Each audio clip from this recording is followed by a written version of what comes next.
نحمده ونصلي على رسوله الكريم أما بعد فأعوذ بالله من الشيطان الرجيم بسم الله الرحمن الرحيم لو أنزلنا هذا القرآن على جبل لرأيته خاشعا متصدعا من خشية الله وقال النبي صلى الله عليه وسلم خيركم من تعلم القرآن وعلمه او كما قال علیہ الصلاۃ والسلام۔ وہ زمانے میں معزز تھے صاحب قرآن ہو کر، وہ زمانے میں معزز تھے صاحب قرآن ہو کر، ہم ذلیل و خوار ہوئے تارک قرآن ہو کر۔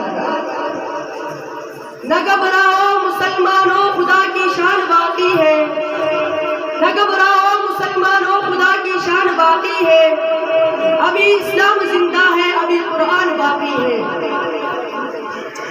دشمن نہ ملے گا تمہیں شیطان سے بدتر، دشمن نہ ملے گا تمہیں شیطان سے بدتر، رہبر نہ ملے گا تمہیں قرآن سے بہتر۔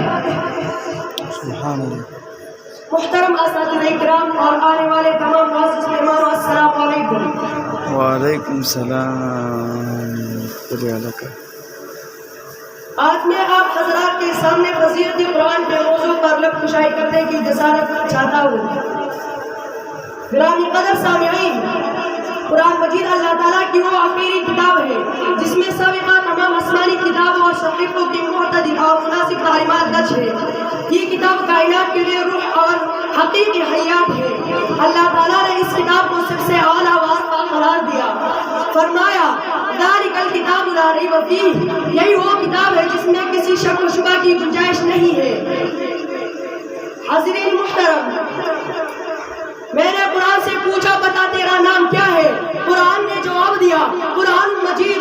میں نے قرآن سے پوچھا بتا تیری زبان کیا ہے؟ قرآن نے جواب دیا بلسان عربی مبین، میری زبان عربی ہے۔ میں نے قرآن سے پوچھا بتا تیری گارنٹی کیا ہے؟ قرآن نے جواب دیا انا نحن نزلنا الذکر وانا له لحافظون، میری حفاظت کی ذمہ خود خالق کائنات نے لیا ہے۔ میں نے قرآن سے پوچھا تو کہاں رہا؟ قرآن نے جواب دیا فی لوح محفوظ، میرا مسکن لوح محفوظ تھا۔ میں نے قرآن سے پوچھا تجھے کون لایا؟ قرآن نے جواب دیا نزل به الروح الامین۔ میں نے قرآن سے پوچھا تو کس پر آیا؟ قرآن نے جواب دیا نزل علی محمد۔ میں نے قرآن سے پوچھا تو کس کی طرف سے آیا؟ قرآن نے جواب دیا تنزیل من رب العالمین۔ میں نے قرآن سے پوچھا تو کس مہینے میں آیا؟ قرآن نے جواب دیا شہر رمضان الذی انزل فیہ القرآن۔ میں نے قرآن سے پوچھا تو کس رات میں آیا؟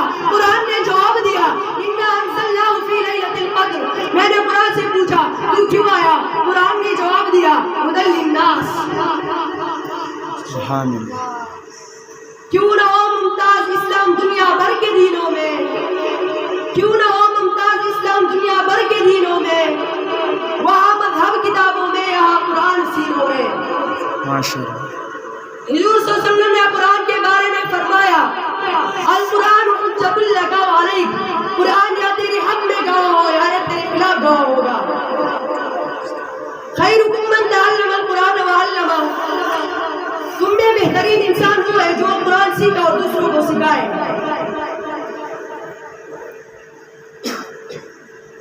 سامعین محترم،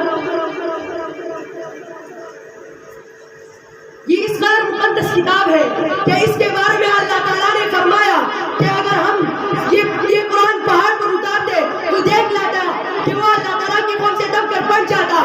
یہ قرآن وہ راستہ بتاتا ہے جو سب سے سیدھا ہے اور ایمان والوں کو خوشخبری سناتا ہے۔ گرامی قدر احباب، قرآن کریم ایسا بہترین ہم نشین ہے جس کی باتوں سے کوئی اکتاتا نہیں، اور جتنا اس کو دہرایا جائے اس میں خوبصورتی پیدا ہوتا ہے۔ جب قرآن آیتوں سے قارئ نے اپنی آنکھیں ٹھنڈی کر لے تو میں نے ان سے کہا کہ تم کو اللہ تعالیٰ کی مضبوط رسی مل گئی ہے، اس سے مضبوطی سے پکڑے رہو اور اعلان کرتے رہو۔ اب میں اپنا تقریر کچھ اشعار پر ختم کرنا چاہتا ہوں۔ سنتے سنتے نغمہائی محفلی بدعات کو، سنتے سنتے نغمہائی محفلی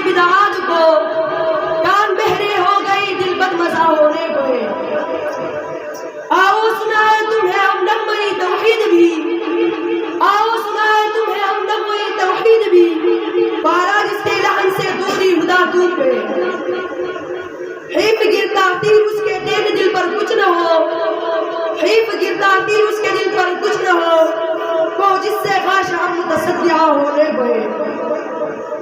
دعا ہے کہ اللہ تعالیٰ ہمیں حاملین قرآن بنائے۔ آمین وما علینا الا البلاغ۔